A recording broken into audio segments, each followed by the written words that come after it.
去北歐玩，你一定要諗到去到丹麥、芬蘭同瑞典呢啲地方。其實北歐人好中意坐遊輪去其他地方玩㗎。其中一個呢，就係去愛沙尼亞嘅塔林啦。今次 Travel Back 就帶大家從芬蘭坐遊輪去塔林嘅古城區玩一日。喺芬蘭主要有3間公司營運去塔林嘅路線，而 Eckerö Line 就係其中一間啦。記得要喺開船前最少1個鐘頭去到碼頭 check in 啦。外國人呢要去到 counter 換飛同埋差券嘅，咁其實架船呢開船前2個鐘頭已經可以登船㗎啦。如果有時間嘅話，大家可以早啲到揾定位啦。因為呢班船係9點半開船嘅，如果未食早餐呢，就第一時間去 cafe 食個早餐先。cafe 食早餐你可以揀套餐，又或者好似我哋咁揀自己中意嘅嘢食。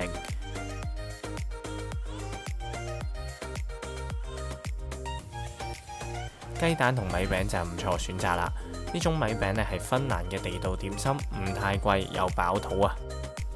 食飽之後，我哋就睇下船上面有啲咩地方可以去玩下啦。船上面嘅 supermarket 呢就係一定要去地方啦，因為呢度係即時免稅嘅。芬蘭人就最中意喺呢度買酒啦，因為喺芬蘭入面買酒呢一定要去酒鋪買酒，而酒鋪價錢一般嚟講就會比呢度貴少少。另外好多化妝品牌都比香港平少少，女士們就要留意翻啦。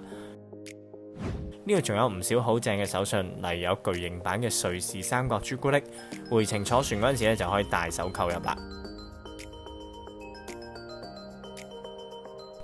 跟住第二個一定要去嘅地方就係甲板啦。呢度除咗可以360度望住波羅的海之外呢，其實北歐人都好中意坐喺度飲下酒傾下偈，真係好有放假嘅感覺㗎。如果你唔想喺出面食風食咁耐呢，又可以翻入船嗰度聽下啲 live band， 玩下老虎機同埋行下免稅店。咁啊話咁快呢，就消磨咗2個鐘㗎啦。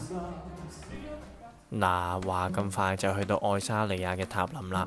手指指嗰度呢，就係今日嘅目的地塔林古城啦。由碼頭行過去呢，好近嘅咋。如果你唔想行15分鐘去到古城區呢，都可以喺碼頭嗰度呢，就揀呢種觀光巴士嚟坐。佢喺古城內嘅熱門景點呢，都有站㗎，慳到唔少嘅腳骨力。塔林係愛沙尼亞嘅首都，人口有42萬。塔林古城區已經獲列入為世界文化遺產嘅名錄入面，而家保留咗好多中世紀嘅建築，亦都有好多迷人嘅小巷，好值得嚟一次㗎。因為古城區入邊保存得好好，喺呢度你可以揾到最古老嘅咖啡店同埋藥房。呢間呢就係有152年歷史嘅咖啡店啦。據聞入邊嘅裝修100幾年嚟都冇乜點變㗎，行到攰攰地入去坐下飲杯咖啡都唔錯㗎。呢間市政廳嘅藥店歷史都好悠久㗎，15世紀就已經開始營業啦，亦都係全歐洲而家最古老嘅藥房，而家仲賣緊藥㗎。大家可以入去靜靜地參觀一下，裡面展示咗一啲關於呢度嘅歷史資料。從廣場一帶慢慢走上山上面，你會發現一個好有俄羅斯風格嘅東正教堂，因為以前愛沙尼亞係俾俄國沙皇統治過嘅。除咗教堂，走到山上面可以睇到以前嘅舊城牆，再慢慢行到高處，仲可以俯瞰到古城呢個咁有童話味道嘅市景添。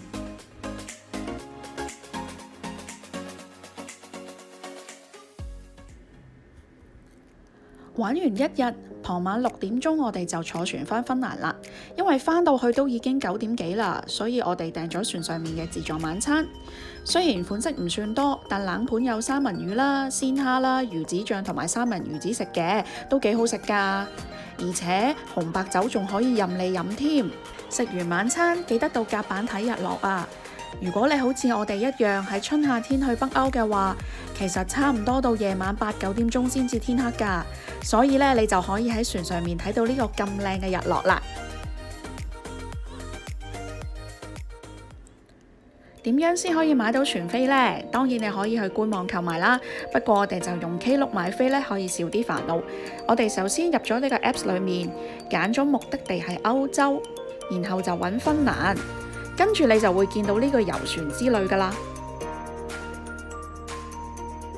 最後揀好日子同埋人數，先加入購物車，然後再買晚餐券，咁就 OK 㗎啦。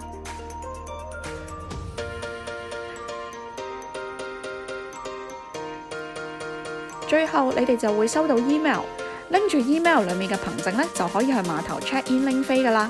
想知道塔林同埋呢次遊船之類嘅資料，可以去返 Travel Bag 嘅網頁睇返㗎。